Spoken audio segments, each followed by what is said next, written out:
Hi, me. Nag-start ako nag-contribute ng June. Tapos yung June, July, August is 1,470 monthly yung hinuhulog ko.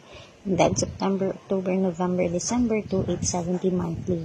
Nag-add lang ako na January 2025. Yan lang po.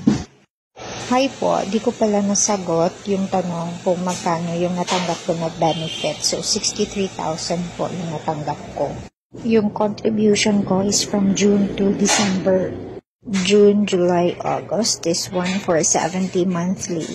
September, October, November, December is 2,870 monthly.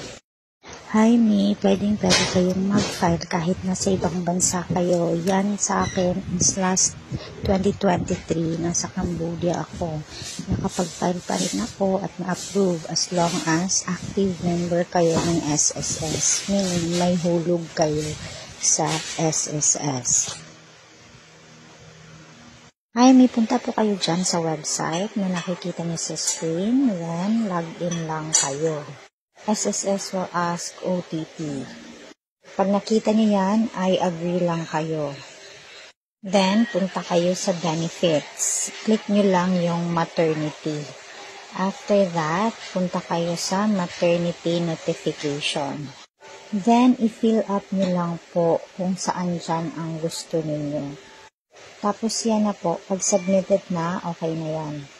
Hi, me. Okay lang yun kasi ako nakakapag-claim ako. Sa portal ko is maiden name ko pa yan.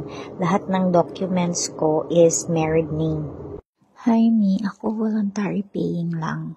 Twice na ako nakapag-claim ng maternity benefit and lahat ng yan online lang. Hi, me. Punta ka lang sa maternity application. Scroll down. Tapos, i-fill up mo yan dyan kung kailan ka manganganak. And then, kung pang ilan na pregnancy mo na to. Click mo lang yung next and then mapupunta ka sa supporting documents. After submitting documents, i-review mo yan. Then, submit or proceed. I-submit mo lang, makikita mo dyan kung approve siya or rejected. Hi, me. Ako hindi po ako nag-check ng email. Always lang po ako sa portal nag-check. So, once submitted na po yan, is okay na po yan. Notification lang naman.